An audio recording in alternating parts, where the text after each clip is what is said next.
everybody. Let's read 8 Bags of Gold, the parable of the talents tonight. 8 bags of gold.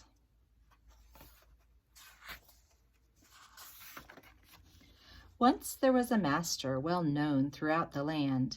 He had 100 servants who were under his command. His house had many rooms, and no one could deny that he was rich and there was not a thing he couldn't buy. One day the wealthy master had important news to tell, and so he called 3 servants with a shiny silver bell. The servants started running when they heard the master's call until they reached the master's room. They didn't stop at all. They found the master waiting, and they noticed at his side a massive heap of precious gold tied up in bags of hide. The master cleared his throat.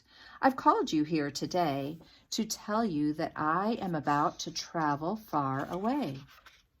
The trip will be a long one, so I think it's plain to see that someone surely has to keep these bags of gold for me. I've thought and thought for many days, and now I've hit upon the answer to my problem. You will keep them while I'm gone." He pointed to the servant who was standing first in line. "Come here," he said, "and you shall have your share of what is mine. I give you these 5 bags of gold to do with as you choose. So then, till I return again, these coins are yours to use." Then to the second man he gave 2 bags of gold and said, "To make good use of all this wealth, you'll have to use your head." The servant who was last in line approached the master's chair. "There's 1 bag left," the master said, "and that will be your share. Now go, but don't forget when I return I'll want to see what faithful stewards you have been in using it for me." The servants made a bow so low their foreheads touched the floor, and then they gathered up their gold and headed for the door.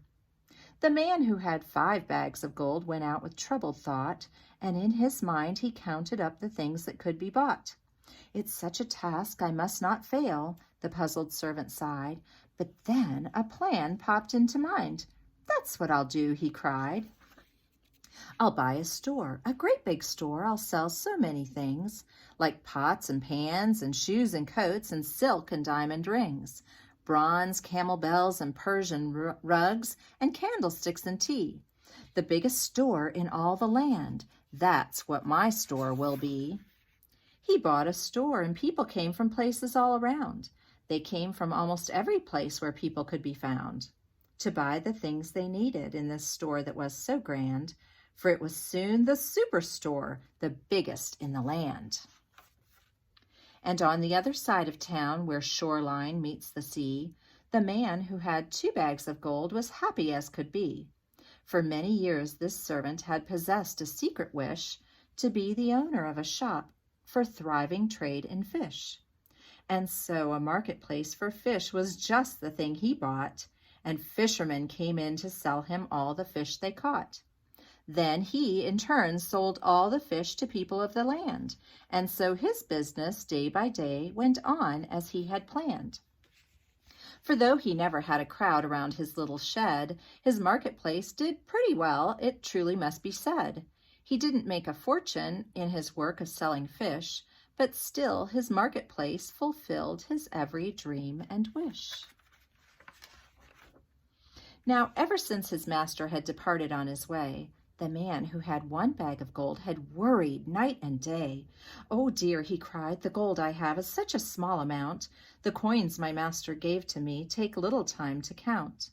If I should use it, I might lose it. That would be the end. I think he trusted it to me to hide, but not to spend." And so that night he took his gold and, quiet as a mouse, he headed through the darkness to an old abandoned house. Beneath the cellar floor he hid the bag of gold secure. "No one will ever find it here, of that I can be sure." Then up the stairs and through the door into the night he ran. That spooky house, he panted, would sure scare the bravest men. The master then returned to town and called his servants 3. "What have you done while I was gone? I cannot wait to see." The man who had received 5 bags with pride stepped up and said, "I bought a store, and now I have 10 bags of gold instead." Then said the man who owned the shop down by the ocean shore, "You gave 2 bags of gold to me, and I have gained 2 more." "How wonderful," the master said, "and I am pleased to tell you both that you shall have more gold because you did so well."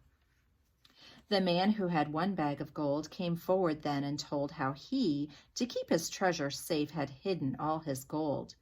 "Beneath the ground I buried it and left it till today, and here it is, the same amount as when you went away." "You foolish servant," cried his lord, as angry as could be. "That you weren't brave with what you had does not go well with me. I wanted you to use it, not hide it in a hole, to do the best with what you had. That should have been your goal." The sad but wiser servant knew he'd made a great mistake. The master's gold was given with a task to undertake. His job was not to hide the gift, but use as best he could. And if he failed, the master would no doubt have understood. The end.